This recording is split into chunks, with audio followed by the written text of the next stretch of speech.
Hello students, welcome back to my channel. तो आज हम डिस्कस करने वाले हैं कैथारसिस के कंसेप्ट के बारे में, जो कि अरिस्टोटल ने अपने पोएटिक्स में यूज़ किया था। तो सबसे पहले जान लेते हैं कि कैथारसिस होता क्या है। तो catharsis is the function of tragedy which came from Greek word kathairein which means to cleanse और पर्च। तो कैथारसिस एक ग्रीक वर्ड कैथेरियन से आया है और इसका मतलब होता है क्लीन करना या पर्जेशन। So, catharsis is the function of tragedy. When the hero falls in tragedy from prosperity to adversity, then it arouses pity and fear emotions to the spectators. So, this release of pity and fear from the heart of the spectators, that is the function of tragedy, and this function of tragedy can be summarized with a single word catharsis.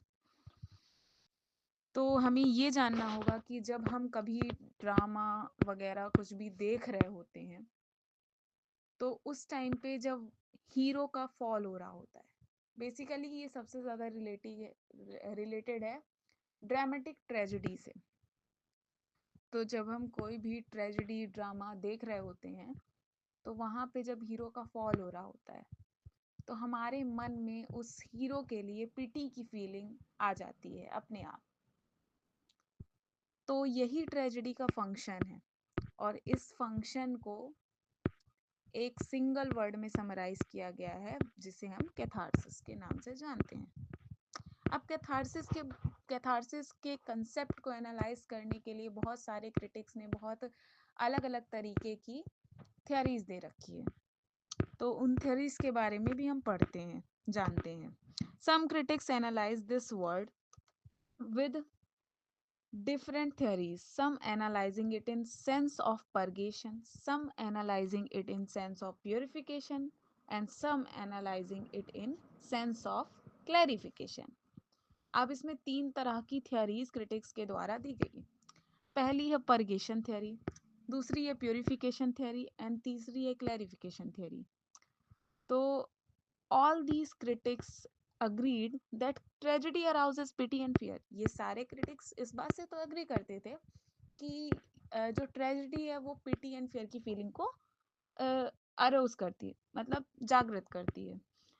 But there are sharp differences as to the process, the way by which the release of emotions of pity and fear which gives pleasure। लेकिन वो ये कहते हैं critics कि ये जो पिटी and fear की feeling है, इनका प्रोसेस डिफरेंट है। प्रोसेस में बहुत ज़्यादा डिफर करता है, प्रोसेस में बहुत डिफरेंस है। अब बात करते हैं परगेशन थ्योरी की कि ये एक्चुअल में है क्या। So this theory having three different interpretation. Purgation theory में तीन तरह के इंटरप्रिटेशन है। First one is medical interpretation, second one is ethical interpretation, and the third one is psychological interpretation.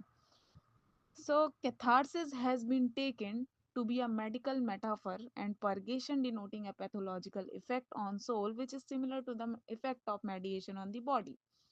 तो ये जो कैथारसिस है, ये इसमें एक मेडिकल मेटाफर की तरह लिया गया है और इसका एक जो परगेशन थ्योरी है, ये डिनोट करता है पैथोलॉजिकल इफेक्ट कि ह्यूमन सोल पे कैसा इफेक्ट पड़ता है। Now we will talk about homeopathic treatment. So some critics have compared catharsis to homeopathic treatment where like cures like. Some critics says when the hero is suffering on the stage then we feel sympathy। जब कुछ critics कहते हैं इसको homeopathic treatment की तरह catharsis को मानते हैं और कहते हैं कि जब हीरो सफ़र कर रहा होता है स्टेज पर, तो हम उसके लिए सिंपथी की फीलिंग रखते हैं, हमें उसके लिए सिंपथी फील होती है। When we are feeling sympathetic towards the hero, और जब हम हीरो के लिए सिंपथी फील करते हैं, then for some time we forgot our troubles and miseries. तो कुछ समय के लिए हम अपने दुख दर्द भूल जाते हैं, अपनी दुख दर्द और मुश्किलें भूल जाते हैं। Then we feel a pleasurable calm, तब हमारे मन को शांति मिलती है। And it is our emotional cure, और इसे ही हमारा इमोशनल क्योर माना जाता है कि हम भावनात्मक तौर पे एक बिल्कुल ठीक हो चुके हैं, बैलेंस हो चुके हैं। But some critics of new classical age, अब कुछ जो क्रिटिक्स थे न्यू क्लासिकल एज के, वो इसको कैथारसिस को एलोपैथिक ट्रीटमेंट की तरह देखते हैं। Catharsis was taken to be as an allopathic treatment in neoclassical age where unlike cures unlike, जहाँ पे क्या है, unlike cures unlike. Suppose the hero is suffering due to his anger. अब मान लेते हैं कि कोई हीरो है, कोई हम ड्रामा वगैरह देख रहे हैं, तो उसमें कोई हीरो है, वो एंगर, गुस्से की वजह से सफर कर रहा है, उसके गुस्से की वजह से सफर कर रहा है।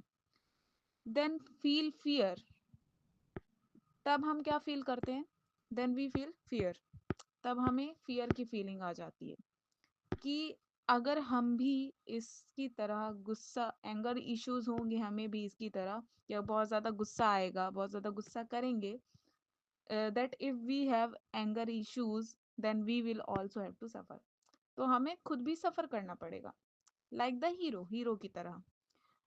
Then we release this negative feeling like anger from our mind, तो हम अपने दिमाग से, अपने मन से इस तरह की जो नेगेटिव फीलिंग है, नेगेटिव हमारे जो डीमेरिट्स हैं, हम इनको बाहर करते हैं अपने माइंड से। And we are emotionally balanced, और तब हम क्या होते हैं, इमोशनली बैलेंस्ड होते हैं। And that gives us pleasure, वो भी हमारे मन को शांति पहुंचाता है, शांति देता है। But in psychological interpretation, there were two critics. First one is F.L. Liquas and second one is Herbert Reed. They treat catharsis as safety valve because they totally rejected the idea of medical interpretation and said that theater is not a hospital and person who visits there are not patients. They treat catharsis as safety valve. उन्होंने medical interpretation के इस idea को totally पूरी तरह से reject कर दिया, और उन्होंने कहा कि जो थिएटर हॉस्पिटल नहीं है और जो वहाँ लोग जा रहे हैं वो पेशेंट्स नहीं है।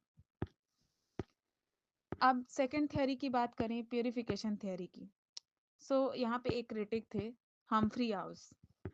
उनका मानना था कि ये जो कैथारसिस है, ये मॉरल इंस्ट्रक्शन या मॉरल ट्रेनिंग कहें या मॉरल कंडीशनिंग कहें, इसकी तरह वर्क करता है। Fear and confidence, feeling of fear, confidence, appetite, anger, pity, pleasure, pain. All these things may be felt too much or too lesser.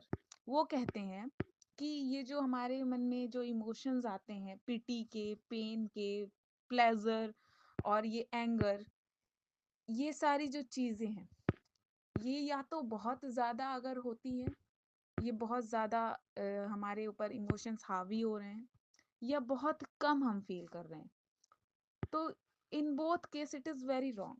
तो दोनों केसेस में ये बहुत गलत है।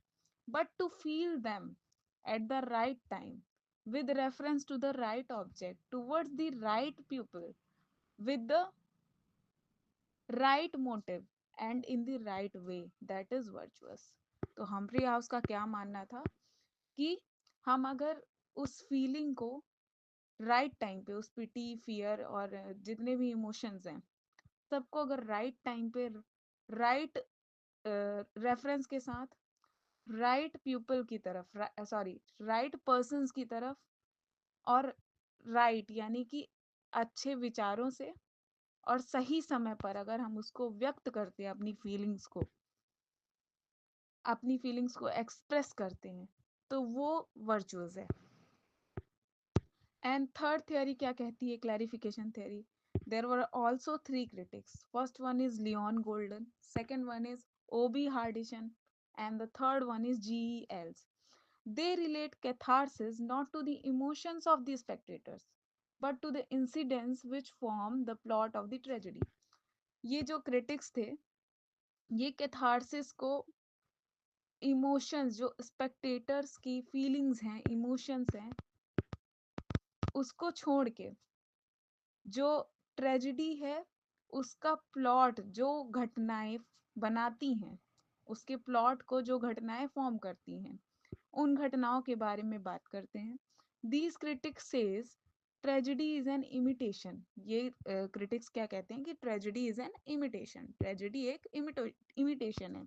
And imitation is our basic instinct. और जो इमिटेशन है वो हमारी क्या है? नेचुरल स्वभाव है, नेचर है हमारा. And know something knew that always gives pleasure. और कुछ नया जानना ही प्लेजर है, हमारे मन को शांति देता है. तो आज के लिए बस इतना ही. आई होप आप लोग को ये कैथारसिस का कंसेप्ट समझ आया होगा.